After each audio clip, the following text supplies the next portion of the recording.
नमस्कार। Excellence learners के online English classroom में आप सभी का स्वागत है। और आज अभी हम लोग यहाँ पर पढ़ने वाले हैं क्लास 10 की एक story from the diary of Anne Frank. आज इसकी मैं कंप्लीट समरी और एक्सप्लेनेशन आप लोगों के सामने प्रस्तुत करूँगा। स्टूडेंट, यह बहुत ही एक टचिंग स्टोरी है। एक 13 इयर्स ओल्ड गर्ल की इंटरनल, आप कह सकते हैं उसको, सेंटिमेंट को इस कहानी में रखा गया है। राइट? अपने तरह की यह बहुत ही यूनिक स्टोरी है और इस स्टोरी में हम लोग मिलने वाले हैं मेन 4 कैरेक्टर्स से। First, Anne Frank, she is herself describing her own life and situation of the particular time when she was moving here and there in Germany। और उसके बाद हम मिलेंगे किट्टी से। बड़ी ही अजूबी चीज है किट्टी। कौन है किट्टी? किट्टी है इनके डायरी का नाम। राइट? तो किट्टी से मिलने वाले हैं हम लोग। मिस्टर कैसिंग, his teacher and Anne's classmate. So they are more important characters of this particular story. यह स्टोरी आपको बहुत ही अच्छी लगेगी। इसकी हर एक लाइन बाय लाइन की व्याख्या मैं आप लोगों के सामने करूंगा। मैं इसकी व्याख्या शुरू करूं इसके पूर्व अन्य दिनों की तरह आज मेरी आपसे रिक्वेस्ट होगी, जो लोग इस चैनल पर अभी नए हैं या जिन्होंने अब तक मेरे इस चैनल को सब्सक्राइब नहीं किया है, मेरी उनसे खास रिक्वेस्ट होगी कि वे अभी का अभी मेरे इस चैनल को सब्सक्राइब करें। साथ ही साथ सब्सक्राइब करने के वक्त बेल आइकन को प्रेस करना बिल्कुल ना भूलें, क्योंकि मैं हर एक दिन आपके स्टडी मटेरियल्स को यहाँ पर अपलोड करता हूँ और अपडेट भी करता हूँ। जब आप बेल आइकन को प्रेस करेंगे तो उसका notification at the same time आपके पास पहुंच जाएगी। ठीक है? तो चलिए आप इस चैनल को सब्सक्राइब कीजिए और मैं आपके सामने इसकी व्याख्या करता हूं। ठीक है?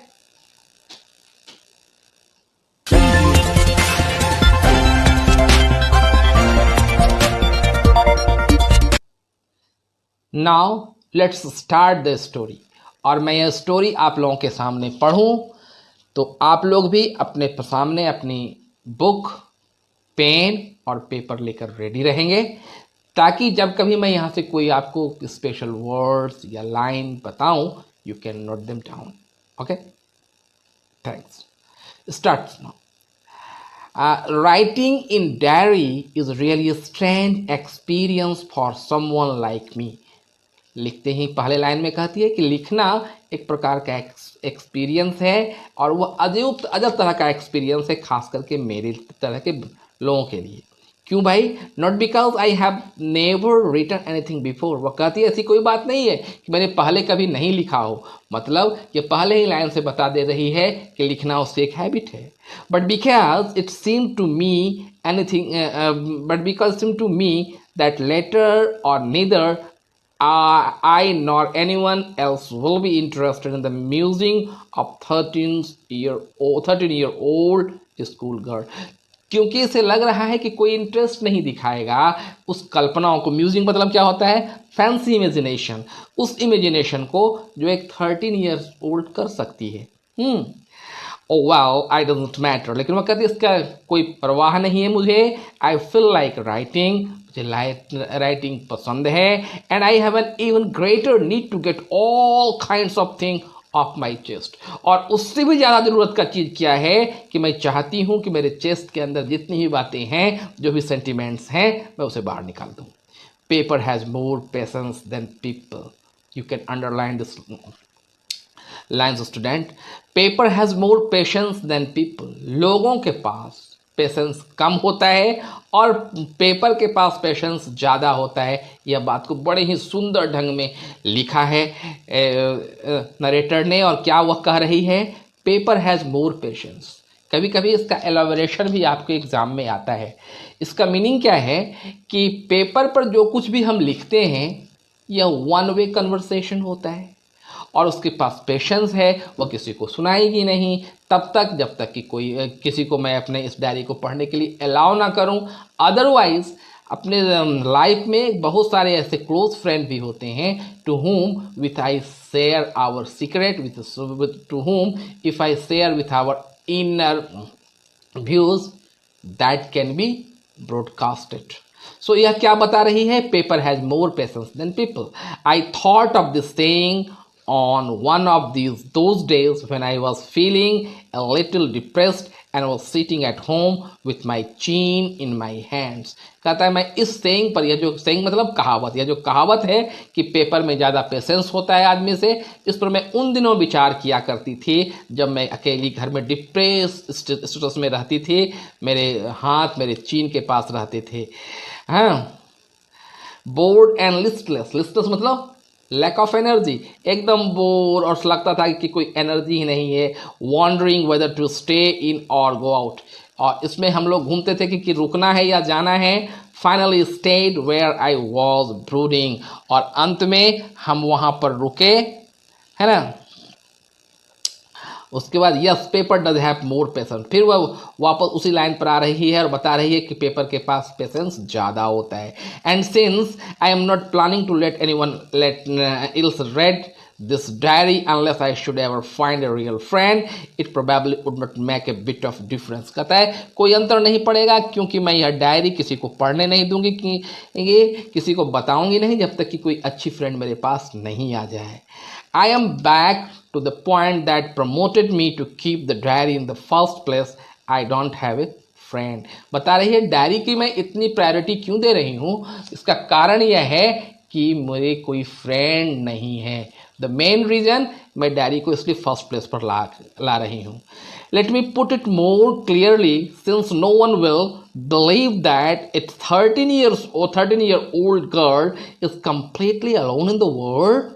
कहता है सचमुच में यह बात विश्वास करने की योग्य है ही नहीं, कोई विश्वास शायद करे भी नहीं कि 13 वर्ष की एक लड़की और वो संसार में बिल्कुल नितांत अकेली है।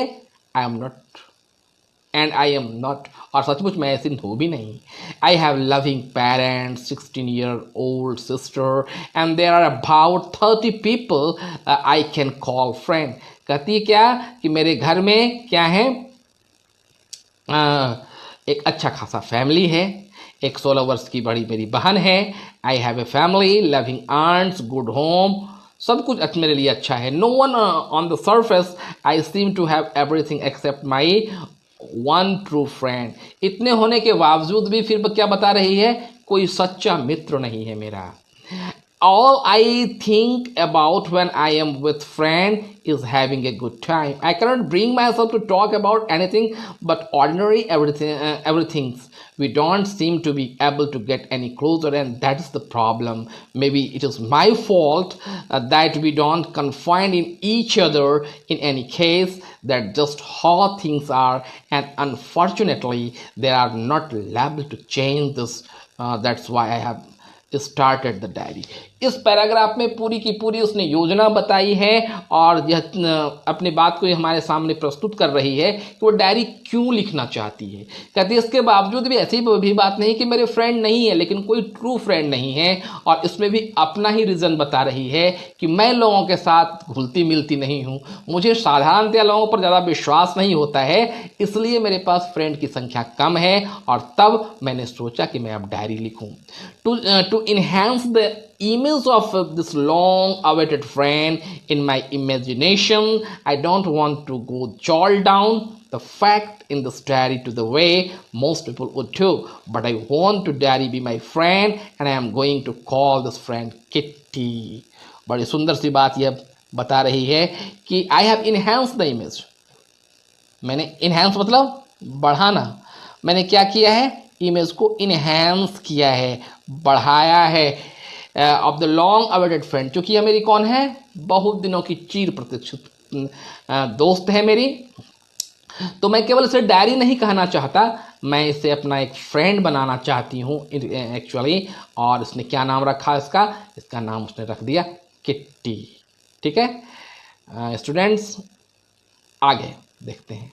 Since no one would to understand a word of my stories of Kitty, if I were to plunge right in, would better provide a brief sketch of my life, much I dislike doing so.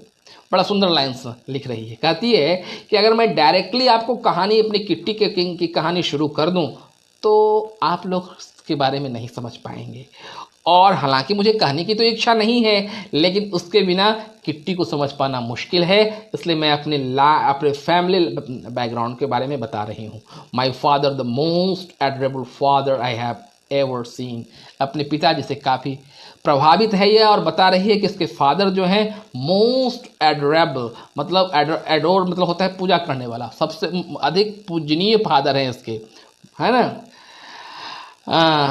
I didn't marry my mother until he was 66 and she was 36. मेरी माँ से उसने कब शादी की? He was 36, जब वो 36 वर्ष के थे, and उनकी माँ 25 years की थी. My sister Margaret was born in Frankfurt in Germany 1926. I was born in 12 June 1929. I live in Frankfurt until I was 4. बता रही है कि इसकी बहन कब पैदा ली थी, इसकी पैदाइश कब हुई है, और ये लोग 4 साल तक फ्रैंकफर्ट, जो जर्मनी का एक शहर है, वहाँ पर रहे. My father immigrated to Holland in 1933. इनके फादर क्या थे? हॉलैंड से आए हुए थे. My mother Edith Holland Frank went with him to Holland in September, while Margaret and I were spent to Aachen to stay with our grandmother. Margaret went to Holland in December and I followed February when I was plunked down on table on the birthday present for Margaret. Margaret उनकी बहन है, उसके बारे में बता रही है कि वह माँ के साथ हॉलैंड चली गई, लेकिन यह दादी के साथ एक्लेन में ही रह गई है. और क्या हुआ? यह फरवरी को वहाँ पहुँची.